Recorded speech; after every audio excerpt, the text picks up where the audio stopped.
नगर निगम का 2026 से 27 का बजट निगम परिषद में महापौर शोभा सिकरवार ने पेश किया। लगभग 2400 करोड़ का बजट कहीं ना कहीं आम जनता पर टैक्स का बोझ बढ़ाने वाला है, क्योंकि वसूली में लगातार पिछड़ रही नगर निगम को शासन से भी बहुत ज्यादा राशि नहीं मिल रही है। हालांकि नेता प्रतिपक्ष हरिपाल ने इस बजट को अपनी ढपली, अपना राग बताया है। उनका कहना है कि महापौर शोभा सिकरवार द्वारा पेश किया गया बजट जनहित में नहीं है। वहीं दूसरी ओर नगर निगम का बजट पेश करते समय महापौर शोभा सिकरवार ने शहर की बदहाल के लिए स्मार्ट सिटी कॉर्पोरेशन को जिम्मेदार बता दिया। उन्होंने शहर में लगातार वीआईपी का जमावड़ा को लेकर भी निशाना साधा। महापौर का कहना है कि जिस जगह वीआईपी आते हैं वह रोड और इलाका चमचमा जाता है, वहीं आम जनता जहां रहती है वहां की हालत बदतर होती है। सभापति मनोज तोमर ने बताया कि आज बजट पेश किया गया है, जिसमें शहर के कुछ नए और पुराने विकास कार्यों के लिए परिषद के सदस्यों को संशोधन और आपत्तियां लगाने के लिए 10 तारीख तक का समय नियत किया गया है। इसके उपरांत 13 मार्च को बजट पर चर्चा की जाएगी। बजट पेश किया गया, किस तरह देखते बजट आज का 2400 करोड़ का है और शहरवासियों को ध्यान में रखते हुए ये बजट बनाया गया है। अमृत 2 योजना, जिन क्षेत्रों में अमृत का पानी नहीं पहुंच रहा है वहाँ पाइपलाइन बिछाई जाएंगी। और हमारे शहर में, जैसे हम सभी लोग जानते हैं कि इस बार डॉग से लोग बहुत परेशान रहे हैं, तो उनके लिए 5 आश्रय भवन बनाए जाएंगे। गरीबों के लिए सामुदायिक भवन है 10, जिसमें वो अपना सांस्कृतिक कार्यक्रम या वैवाहिक संबंधी कार्यक्रम कर सकें। और लाला का बाजार, दही मंडी, टोपी बाजार, ऐसे कई क्षेत्र हैं जिनमें कभी अगर आग लग जाती है तो फायर ब्रिगेड नहीं पहुंच सकती, तो उसके लिए भी व्यवस्था की गई है। और सभी के लिए सुरक्षा कवच, सुरक्षा की दृष्टि से जो भी उपकरण होते हैं वो उनको उपलब्ध करवाए जाएंगे कि जिससे कोई क्षति ना हो। और भी कई चीज़ें हैं ऐसी जो मतलब ध्यान में रखते हुए शहर के, और हम लोगों ने जनता पर कोई भी भार नहीं डाला है, क्योंकि जब हम उनको पूरा सुविधाजनक शहर सौंपेंगे तभी जनता पे अतिरिक्त टैक्स से ज्यादा का बजट है तो जनता पे टैक्स लगेगी। कैसे आप कमाई करेंगे? नहीं, जनता पे टैक्स नहीं बढ़ाया हम लोग। गार्बेज शुल्क तो आपने बढ़ा दिया है, पास हो गया गार्बेज शुल्क, उसको क्या करेंगे? नहीं, गार्बेज शुल्क तो अभी नहीं बढ़ाया। और जी आपने कहा कि स्मार्ट जो सिटी है उसकी वजह से शहर पूरा खराब हुआ है, वीवीआईपी कल्चर के कारण परेशानी हुई है ग्वालियर के लोगों को। क्या बीजेपी तो इसको इनकार कर रही है? ये तो हम सभी जानते हैं कि स्मार्ट सिटी के द्वारा हमारे शहर की जो हालत हुई है वो स्मार्ट सिटी के ही कारण है। क्योंकि आप सभी देखते हैं कि जब ये लाइट की बात आती है तो स्मार्ट सिटी के कारण हम लोगों ने 2-3 साल से अंधकार में दीपावली निकाली है, लेकिन अभी ये स्मार्ट सिटी से हटा दिया गया है और नगर निगम के आधिपत्य कर दिया गया है। तो अब मुझे लगता है कि इस बार की जो दीपावली होगी वो हमारे शहर में अच्छी मनाई जाएगी, चकाचौंध रहेगी पूरे शहर में। तो स्मार्ट सिटी के द्वारा आप देखते हैं जगह जगह लाइनें होती जाती हैं, फिर उन पर कार्य भी नहीं कराया जाता है। तो ये सब स्मार्ट सिटी कहीं ना कहीं दर्शाते हैं कि स्मार्ट सिटी पूरी तरीके से फेल हुई है। करोड़ों तो घोटाला किया होगा, तो उसके लिए तो मैं नहीं जानती हूँ ज़्यादा, लेकिन स्मार्ट सिटी से हमारे ग्वालियर शहर की स्थिति बहुत बिगड़ी है। वीआईपी कल्चर की जो बात आपने कही, क्या समाधान? मुझे तो ऐसा लगता है कि अगर जब हमारे शहर में कोई भी वीआईपी आता है तो उसके आने के समय शहर में काम नहीं कराने चाहिए। जैसा हमारा शहर है वैसे ही हमको उसको दिखाना चाहिए, जब तभी तो मालूम चलेगा वीआईपी आने वालों को कि हमारे शहर की क्या स्थिति है। जिस रोड से वो गुजरते हैं वो एरिया अच्छा कर दिया जाता है, उस स्थान पर लाइटें लगा दी जाती हैं, बड़े बड़े होर्डिंग और बैनर लगाए जाते हैं। मुझे लगता है ये खर्च ना करके अगर हम उन पैसों को अपने शहर के विकास कार्यों में लगाएंगे तो जनता के लिए ज़्यादा अच्छा होगा। और वीआईपी आते हैं, उन लोगों का स्वागत है, वंदन है, अभिनंदन है, लेकिन मेरा मानना है कि जैसा हमारा शहर है हमको वैसा ही दिखाना चाहिए, तभी तो उन लोगों को समझ में आएगा कि हम लोग किस स्थिति से गुजर रहे हैं, हमारी जनता कितने परेशान हो रही है, हमारे छोटे छोटे बच्चे कितना परेशान हो रहे हैं। जैसा कि हम सभी लोग जानते हैं इस बार सीवर बरसात में जो पानी भरा, सड़कें धंसी हैं, तो कहीं ना कहीं इसके लिए कौन जिम्मेदार है? मतलब मुझे लगता है कि वीआईपी जिस दिन इस शहर में कम हो जाएंगे, मुझे लगता है शहर की स्थिति अपने आप सुधर जाएगी। प्रशासन से भी कहा है कि उसके बारे में कहा है कि पैसा कमाता है। 100 करोड़ मुख्यमंत्री जी से मैंने पत्र भी दिया था कि हमारे शहर को दिए जाएं, लेकिन ये सभी जानते हैं कि इंदौर भोपाल के अपेक्षा ग्वालियर में फंड बहुत कम दिया जा रहा है। चुंगी क्षतिपूर्ति का पैसा भी पूरा नहीं आ रहा है, जिसके कारण हमारे सारे काम अवरुद्ध हो रहे हैं। कहीं ना कहीं कर्मचारियों का वेतन भी समय से नहीं मिल पा रहा है, क्योंकि निगम में से जो थोड़ा बहुत होता भी है वो पूरा वीआईपी जो आते हैं उनमें खर्च हो जाता है। बजट महापौर महोदया ने प्रस्तुत किया है उसमें पुरानी योजनाएं भी हैं और नए शहर के विकास की भी कई चीज़ें जो अभी पढ़ी गई हैं। इसके लिए जो भी सदस्य अपने संशोधन प्रस्ताव लगाना चाहें, इसके लिए 10 तारीख को 5:30 बजे तक का समय निर्धारित किया गया है। उसके उपरांत 13 तारीख को दोपहर 3 बजे से बजट पर चर्चा कराई जाएगी। महापौर कह रही है वीवीआईपी कल्चर के कारण दुर्दशा हो रही है शहर की, बजट भी नहीं मिल पा रहा है। नहीं, ऐसा नहीं है। वीआईपी तो हर शहर में जाते हैं और वीआईपी भी जब ग्वालियर शहर में आते हैं तो ग्वालियर शहर के जो कार्य हैं उन्हीं के लिए आते हैं, सौगात देने आते हैं।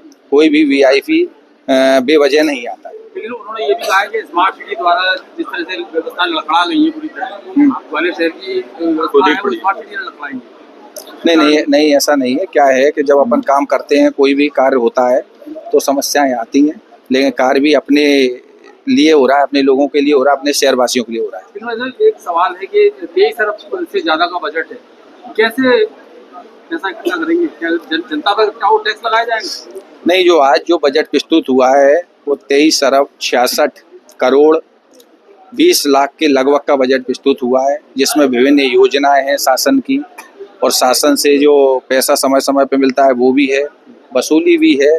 तो अभी तो केवल इतना मोटा मोटा जो बजट प्रस्तुत किया गया यही जानकारी है। बाकी जो पढ़ने के बाद जब जो सारी स्थिति क्लियर होगी। महापौर तो ये बोल रही है ना कि राज्य शासन हमें पैसा नहीं दे रहा। नहीं, ऐसा नहीं है। राज्य शासन भी पैसा दे रहा है और वसूली भी शहर की अभी चल रही है। अभी आपने देखा हो कि कल ही जो वसूली की वजह से ही कुछ बिंदुओं पे जो शासन ने तय किए थे उन पे संशोधन भी किया गया, इसलिए शहर में विकास होगा, ऐसी बात नहीं। आज बजट पेश हुआ है, किस तरह देखते हैं? भैया, बजट के टाइम पर मैं लेट आया हूँ। आज आपको इस बार मेरी तबीयत खराब चल रही है, तो मैंने जो बजट में वो वाचन कर रही थी, जो मैंने सुना, वो सारी चीज़ें पूरा बजट में सुन नहीं पाया हूँ, मैं लेट था। लेकिन जितना मेरे सामने उन्होंने वाचन किया उस हिसाब से ये बजट ग्वालियर की जनता के हित में नहीं है। जो मेरी डपली मेरे राग मतलब मैंने ही बजा दी, मैंने ही गाना गा लिया और सुना दिया। अरे भैया, श्रोताओं को तो अच्छा लगे, तो मेरे हिसाब से बजट ग्वालियर की जनता के हित में बिल्कुल नहीं है। तो उन्होंने तो महापौर ने तो जो है स्मार्ट सिटी पे ठीकरा फोड़ दिया कि स्मार्ट सिटी के चलते ग्वालियर की बदहाल हालत हुई है, ये कहना है महापौर बजट भाषण में। मैं ये पूछना चाहता हूँ, पिछले 3.25 साल से तो महापौर महोदय नगर की मुखिया है ना, तो क्यों निर्णय नहीं लिए? हमने तो कई बार स्मार्ट सिटी पे सवाल उठाए इस परिषद में, आप लोग साक्षी है इस बात के। तो 3.5-4 साल में आपने निर्णय क्यों नहीं लिए? हमने अव्याचित के माध्यम से उठाए, हमने तमाम बार मांग की है। आपको भी तो सहयोग करना चाहिए, आपको भी तो जनता ने चुन के भेजा है। आप क्यों नहीं, जो चीज हम उठाते हैं कि अधिकारियों ने जो गलती की है वो गलती की है, तो आपको भी हमारा सपोर्ट करना चाहिए कि हाँ भाई, विपक्ष सही कह रहा है और इसमें जो त्रुटियां उसको दूर करिए और दोषियों को दंडित करिए। अभी जो इन्होंने अनुमानित जो आय बताई है और जिस तरह के बड़े सपने दिखाने जैसा दिख रहा है, तो अगर हकीकत में देखें तो ओडी पर चल रहा है ना। किस तरह आपको लगता है कि इस बजट में जो प्रावधान किए गए हैं वो जमीन पर आकार ले पाए? देखिए, पिछली बार का बजट देखा था आपने, उसमें बहुत सारी ऐसी योजनाएं थी जहाँ 10 रुपए खर्च होना थे उसमें 20 रुपए प्रावधान कर दिया था, और जहाँ 20 होना थे उसमें 8 रुपए कर दिया था। इस बार भी यही किया गया है। जहाँ पैसा बढ़ाना चाहिए, जो जरूरी है, वहाँ कम कर दिया है, अभी जो मैंने सुना, और जहाँ पैसा नहीं बढ़ना है वहाँ ज्यादा कर दिया है। तो इसमें विसंगतियां हैं। अब परिषद की तारीख मिल गई है। 23 अरब से ज्यादा का बजट है, कैसे लाएंगे इतना पैसा? क्योंकि राज्य शासन से उन्होंने मना कर दिया, राज्य शासन हमें पैसा नहीं दे रहा, बहुत कम पैसा दे रहा है। उनके पास कोई जादू का पिटारा होगा, वो बनवा के लाई है बजट, अधिकारियों ने बना के दिया है। वो मुखिया है, अधिकारी उनके हिसाब से चल रहे हैं। MIC उनकी है, वो भी 100 काम पड़ते हैं अधिकारियों को, अभी नाराज कर देंगे तो काम लटक जाएंगे। तो उनके हिसाब से कोई ऐसा जादू का उनके पास होगा पिटारा, जिसके वजह से वो पैसा भी उपलब्ध कर लेंगे, सारी चीजें कर लेंगे मतलब। लेकिन हम इस बजट से सहमत नहीं है। उन्होंने वीआईपी कल्चर को भी बोला है कि वीआईपी जब ग्वालियर में आते हैं तो उनके कारण भी व्यवस्था खराब होती है। तो यहाँ तक बोला है कि ठहराव लाएंगे प्रस्ताव लाल बच्ची पार्षद। मैं उनको ये याद दिलाना चाहता हूँ कि वीआईपी तो कांग्रेस शासन काल, जब सत्ता कांग्रेस की हुआ करती थी मध्य प्रदेश में, तब भी वीआईपी आते थे। जो वो बात आज बोल रही हैं तो तब भी होती थी, आज भी मतलब है ना, क्या कहते हैं, जो वीआईपी आते हैं तो घूमने के लिए तो कोई नहीं आता, कोई ना कोई कारण होता है, उद्देश्य होते हैं, मीटिंग है या जो भी व्यवस्था है पार्टी की गाइडलाइन के अनुसार वो काम करते हैं। ये आके आपका सदन सक्षम है क्या इस मामले में? आपको लगता है मध्य प्रदेश सरकार के मंत्रियों और के दौरे पर इस तरह का जो प्रश्न उठा है?